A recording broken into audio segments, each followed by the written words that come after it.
I'm going to talk about the realities of the so-called carnivore diet. All right, so this is sort of a reaction to a guy who goes by the name of Michael Savage. He is a conservative commentator, and that's been his niche for the better part of probably half a century now. Anyway, let's hear what he has to say. I'm eating a carnivore diet. I never felt better. All my illnesses are gone. Good for you. Get back to me when you're 80. He is a radio commentator. I don't think he runs a medical practice where he day-to-day interacts with people on a carnivore diet like what I do. And I've done so for the last 10 years, so I have a little bit more insight into the efficacy, the effects, and the negatives of a carnivore diet than someone who is just sort of spectating from the sidelines. Here are the things that people claim they're experiencing from carnivore diet. Inflammation. If you ask them what inflammation is, they don't even know what it means on a cellular basis. Well, I can tell you, we have data from thousands of people we've treated at Rivero, and we consistently see a significant drop. People wouldn't be on this diet if it didn't help them in some way or fashion. And what can you eat on the so-called carnivore diet? No grains, no legumes, no nuts, no seeds, no vegetables, no fiber? Insanity. You're going to get colon cancer. To suggest that, red meat is the sole only cause of cancer, not accurate. But when we look at red meat in the context of other dietary background studies, like this study from Asia that was done a few years ago, they found effectively no relationship between any form of red meat and colorectal cancer. It didn't matter if it's cooked raw, processed or unprocessed. It just didn't show up. Which is why there is an epidemic of colon cancer amongst the young. Why do you think there are so many people in their 20s with colon cancer? Most likely, and a much bigger risk factor for colorectal cancer is obesity. And because we have clearly, something like 25-30% of our young population now struggling with obesity, that by and large is probably the main driver here. The carnivore diet recommends adding salt to the diet to enhance the flavor of meat. Every study on earth will show you that high sodium diets lead to hypertension or high blood pressure. The epidemiology of salt consumption in Western countries is coming from ultra-processed, hyper-processed foods. This is where we get, the soups, the breads, the pastas. Most of that salt is coming in tandem with this other junk food, and very likely it is that fact that is driving the associations that we see. A new animal study, which you haven't heard about on Instagram, published in the Proceedings of the National Academies of Sciences, which is a very legitimate publication, New 5GC, NEU 5GC. It sticks to the ends of sugars found in red meats, such as beef, pork, and lamb. Previous research has shown relatively high amounts of NEU 5GC in cancerous tissue. This new 5GC is just barely speculative. There's no concrete evidence that this is the driver of cancer. There have been so many proposed mechanisms out there. If we look at all the drivers of colorectal cancer, we're going to put obesity there, we're going to have chronic inflammation there, we're going to have diabetes there, we're going to have chronic gut issues there.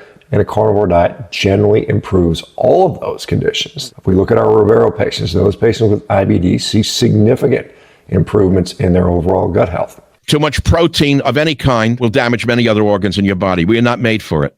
Protein does not directly damage kidneys. He, throws out a tautological statement saying too much. Well, too much, yeah, but you have to define what too much is. And again, that is what the fat is for. So you're not only eating protein. And this is why most people that eat a carnivore diet have a decent amount of fat in their diet as well. Carnivore diets increase LDL and heart disease risks. You may not know this. We have not seen that in this population. Has anyone on a carnivore diet ever developed heart disease? Yes. Do they develop it at higher rates than any other population?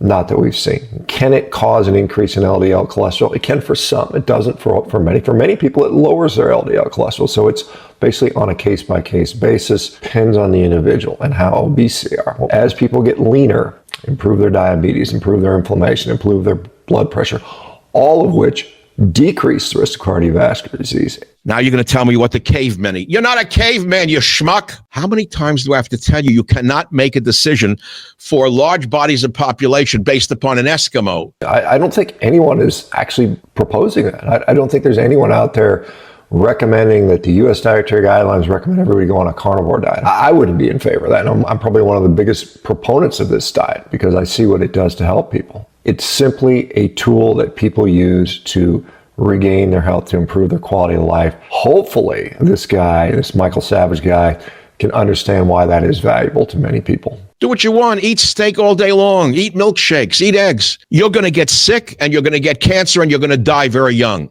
That's just, it's almost histrionic nonsense. If you are on any diet, I don't care if it's a carnivore diet or what, if you are becoming obese, if you're becoming sicker, yes, these things might happen to you. But that happens with every single diet out there. And it's not all about what you shove in your mouth. It's about how you interact with the world, right?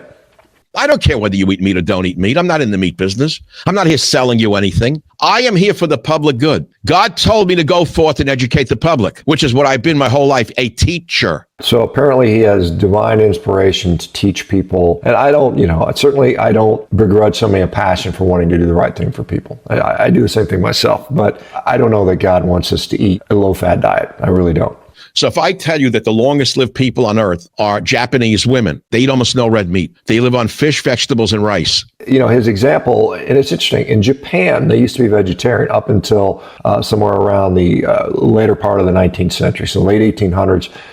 They had so much problem with stunting and undersized people that they couldn't even raise an army. And so the emperor of Japan at that time decreed that people start eating more red meat so that they could improve the height. And so Japan's red meat consumption has gone up dramatically over the years, and their life expectancy has continued to increase despite eating more and more red meat. So many countries where they eat a lot of red meat live the longest. This was a study that was done about 2 years ago out of Western Australia, where they looked at 177 developed countries in the world, and they found that those people that eat more red meat had the longest lives. So don't try to make decisions based upon fools on the internet who tell you the Eskimos eat blubber and therefore you should eat blubber.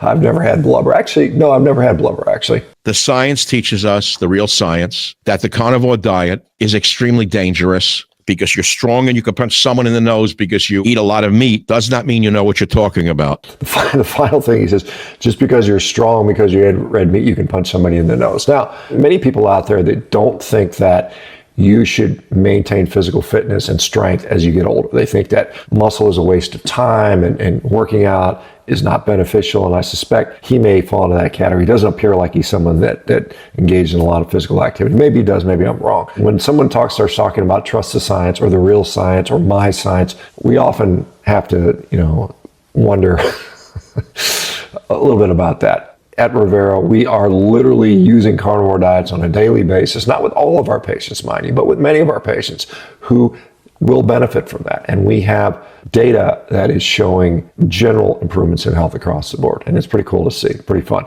Anyway, Michael Savage, if you're watching this, I'd be happy to have a discussion with you on this stuff. I think you can do it very cordially.